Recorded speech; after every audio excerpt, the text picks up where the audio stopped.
All right, thank you, everybody. As you can tell, I'm here to talk to you today a little bit about superheroes. My own favorite superhero here is a Thing from the Fantastic Four, who I started reading as a small child in Broad Albin, New York. And I can presume most of you, maybe even all of you, have seen a superhero movie or read a comic book or seen a TV show about a superhero.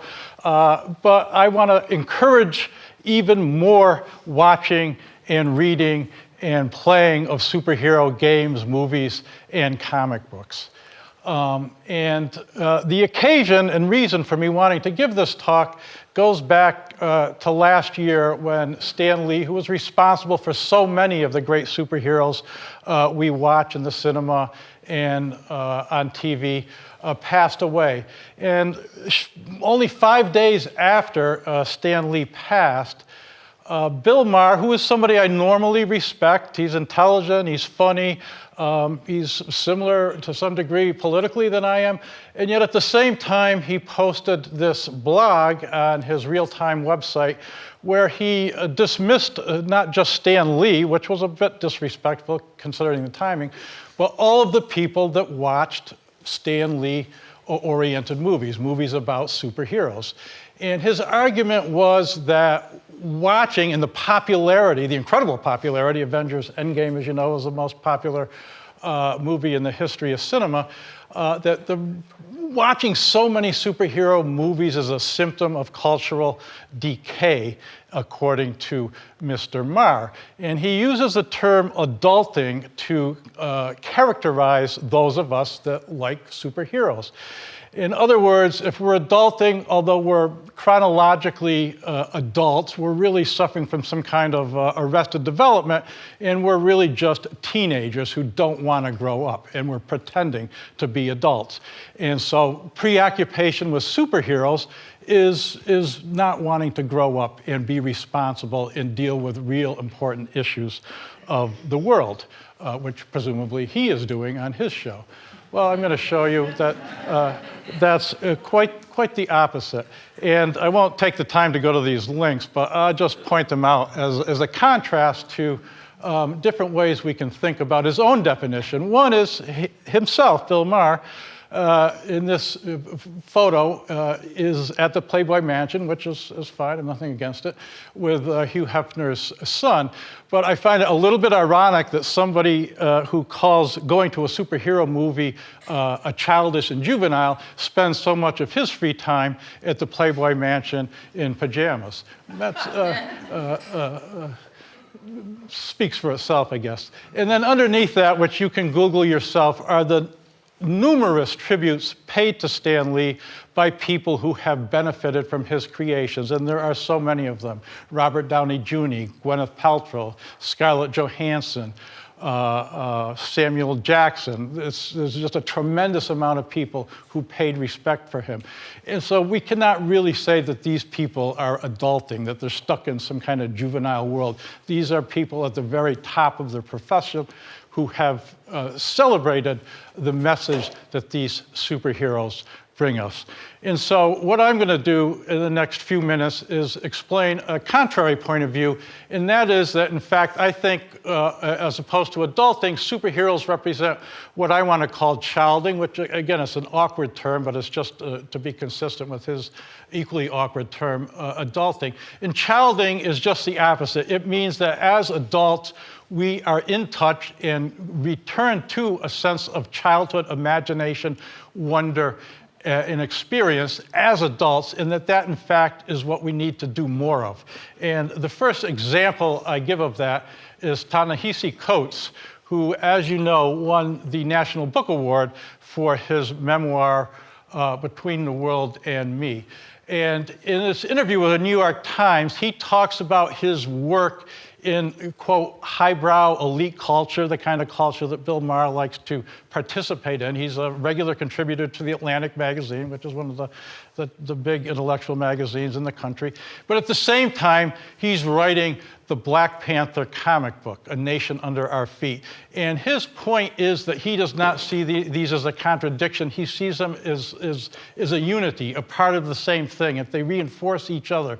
And that his ability to take joy in writing about the Black Panther and what he represents to African Americans and to Africans is as important as the work he does for the Atlantic. And so we certainly cannot call this writer, who is one of the best writers in the United States, or the world for that matter, as being juvenile. He clearly is one of the top intellectuals we have today. And he attributes his work very much to reading comic books as a child, as well as you see here playing Dungeons and Dragons, which is very much a game of the imagination, of wonder and creativity.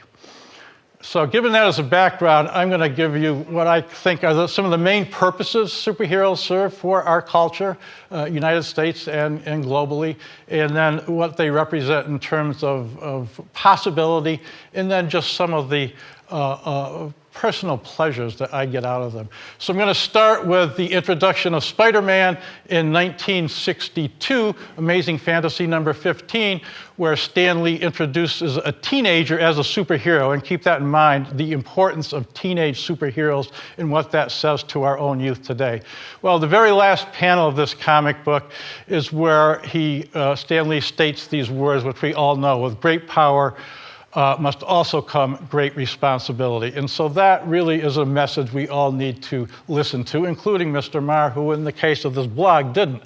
Is that when you have a public position, when you're born with a gift, whether it's as an athlete or an intellectual or whatever, or if you come upon privilege, either born with privilege, earning privilege, being bestowed privilege, you have a responsibility to use your privilege and gift and ability for the benefit of others, for the greater good, to give to others what you've been given yourself. And so that's the fundamental message of superheroes right from the very beginning, with Spider-Man, who Stan Lee always considered his most important creation. And this, jumping ahead from his introduction in 1962, this was the first comic published by Marvel after the 9/11 tragedy in October of 2001, and it's the tribute issue. It's called the Black issue because the cover of the Spider-Man is just black, and that's obviously representing this horrific tragedy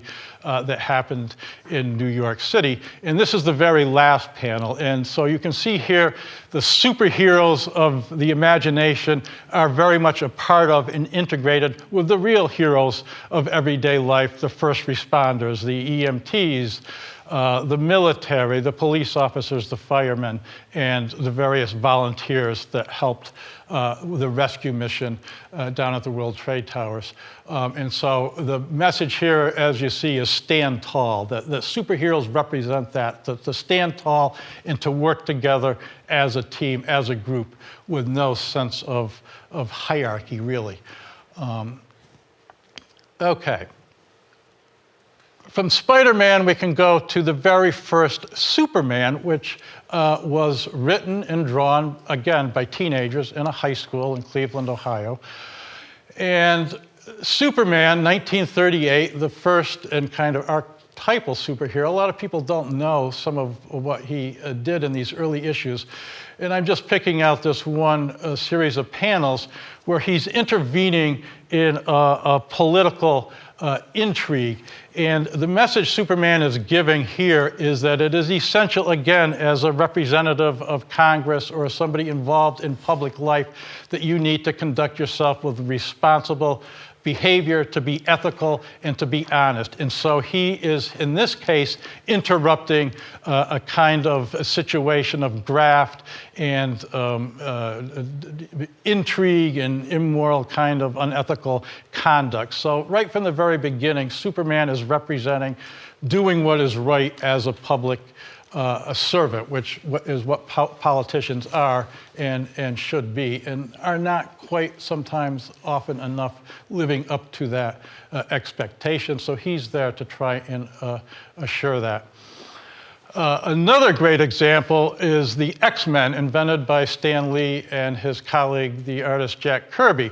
The X-Men, as he said in an interview, were born mutants, meaning they're born different from other human beings. They had no control over it. And so the story of the X-Men throughout their long career, they were introduced in 1963, is a story about how we treat people that are different than us.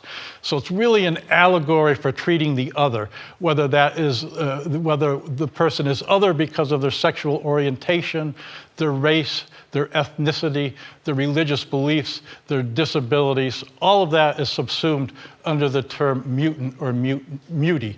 And one of the best stories ever of the X-Men was this one in 1982, God Loves, Man Kills, is the title of it, which says it all. And it's the idea that treating people that are different as us, as inferior, and being intolerant to difference is what the X-Men are trying to draw attention to and trying to overcome. The importance of embracing diversity of whatever kind of diversity that might be.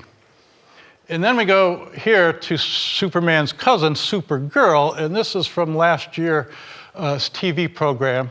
And in this case, you see Supergirl standing in front of the White House holding the American flag. And so she's perfectly in the middle, and she's mediating two sides of a debate over how we are, as a country, to treat aliens. And so aliens, yes, there's aliens from outer space, and keep in mind Superman and Supergirl are both aliens because they come from another planet, Krypton. But aliens also meaning from Mexico or South America or wherever, people that are not born native to the United States. And so they have the side that is supporting the aliens being integrated, becoming part of America, and then you have another side called America First, which is stating that aliens are outsiders, they should not be allowed into the United States. In this conflict, which is central to the story, is mediated by Supergirl and what she hopes will be a peaceful reconciliation. But Supergirl and Superman are obviously symbols of American pride and justice and truth, and the need to be accepting of aliens and those who are different is central to the message of both her and her elder cousin, Superman. And so that's a very important symbol for what superheroes can stand for. And then the last image from this section, if anybody thinks superhero stories are juvenile and don't tackle serious subjects, well, this goes all the way back to 1970, when the Green Lantern issue, number 85, deals right head-on with what was a prior heroin epidemic, opioid crisis like we have today. We had another one, and we've had, of course, a number in the course of our history. So here we have this very serious topic dealt with, again, for a young audience in a very straightforward and serious fashion. So there's certainly nothing juvenile about this kind of storytelling. So those are some of the purposes of superheroes, to uphold responsibility and call attention to the need to be civic, ethical, and role models. Promise, I'm thinking of superheroes, in this case, as what they can inspire young people to do. And so I'm going to focus primarily on females, only because traditionally females were not as big a part of the superhero universe as they have become, and also for some obvious social reasons, which I'll explain in a second. So the first one is the first and most famous female superhero, Wonder Woman, who was created to serve the cause of the United States and the Allies in World War II. Like Captain America, she was a symbol of patriotism. And if you saw the Wonder Woman movie, you see her leading the Allies over the top of the trenches into no man's land against the Nazis. So she's an inspiration of liberty. And the scene where she goes across no man's land into German fire is a kind of repetition of the famous French painting about liberty, where you see the woman carrying the French flag. So Wonder Woman very much represents patriotism, liberty, equality, autonomy. But it's something, unfortunately, that hasn't really happened for women. So the very first issue of Ms. Magazine, co-created by Gloria Steinem, decides to put Wonder Woman on the cover, because this is what needs to happen. Women need to be in positions of authority and importance. And so the headline is Wonder Woman for President. So that's 71, 72. And now we're 2019, so what, almost 50 years or so. We still don't have a female president in the United States. Most every other democracy has. That's really problematic to me. But the fact that they had the foresight to draw attention to that so long ago through this comic book figure, I think is important to note. And then Ms. Marvel,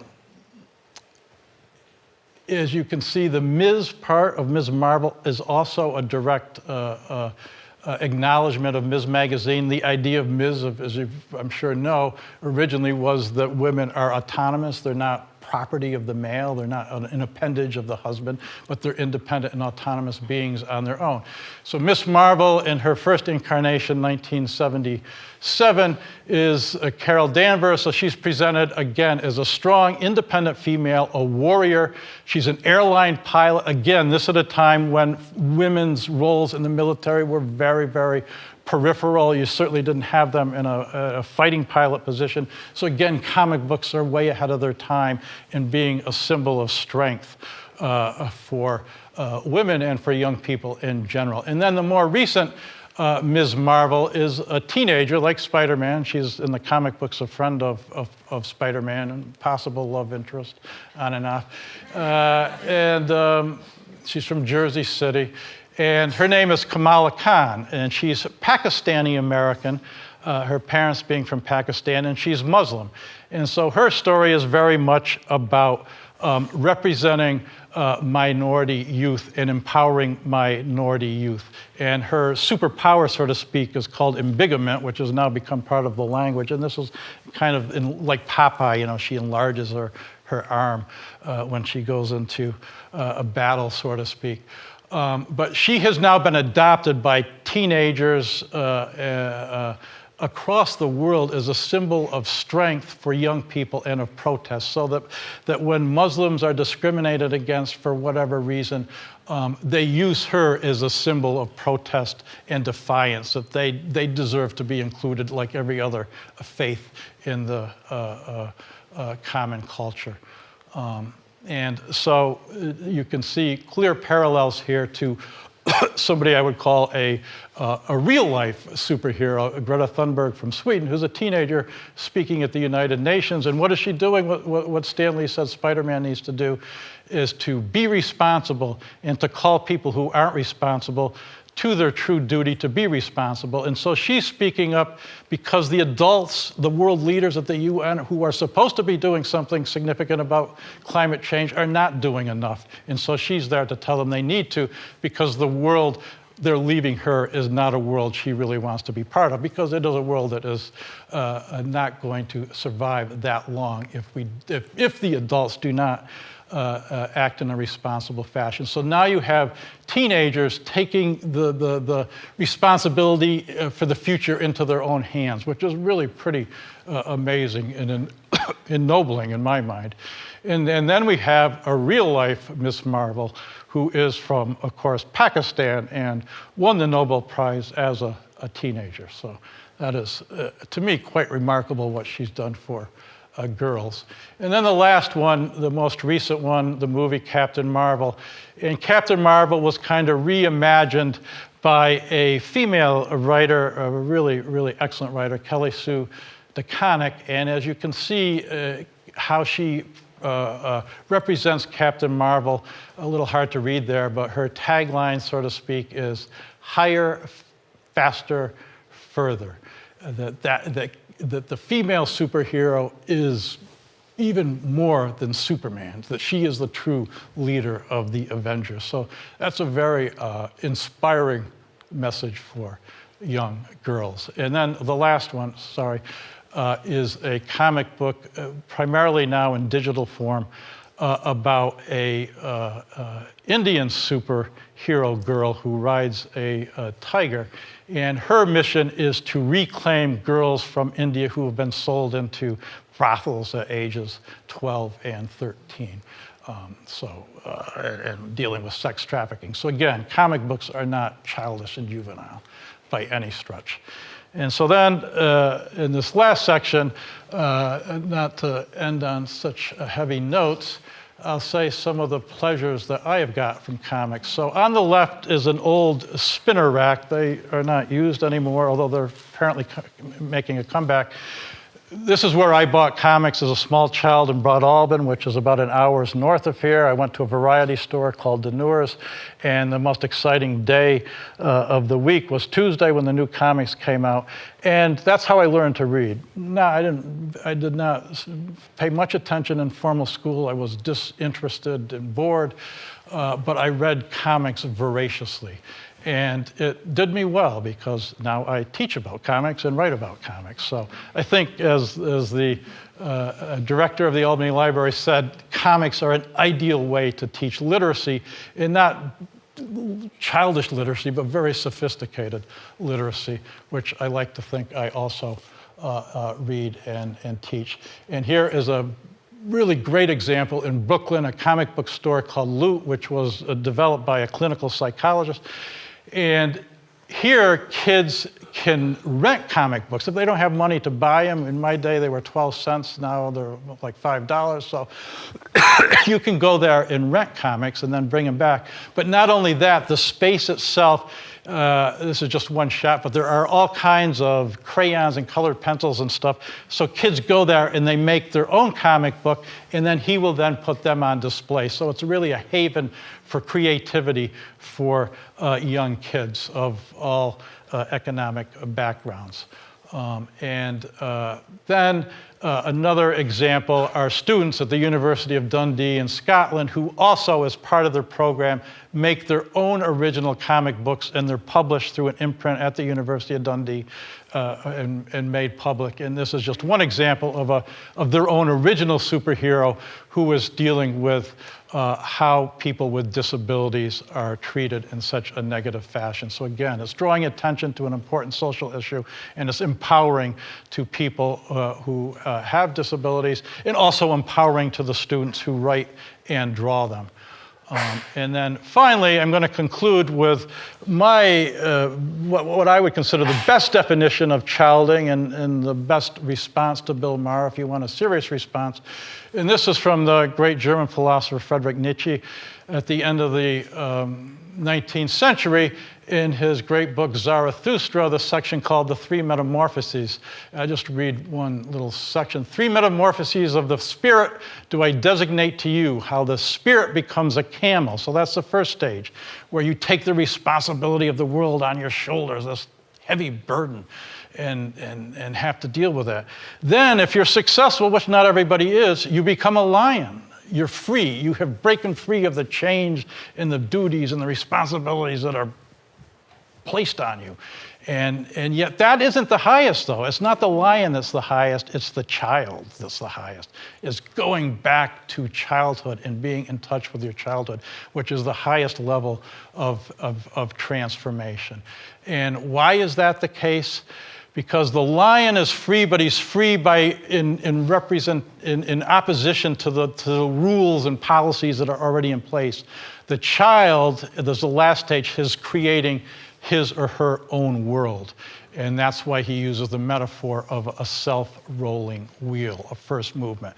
That when you become a true adult in the most mature sense, you then return to childhood, and you can see the world and live in the world as a child does, but with your adult experience behind you. And you can create the world anew in the way you want to see that world. And this, in a sense, is what these teenagers like Malala are doing, trying to reinvent the future for the youth, because the world they've inherited is not one that is conducive to their a true growth and development. And so that is kind of what I will leave you with. It is indeed that is not juvenile to read superhero comics, but it is empowering and inspiring. And so I urge you to go to the next superhero movie. Which you probably already will, but in case you're not, now you have even more reason to do so. Okay, so that's all. Thanks.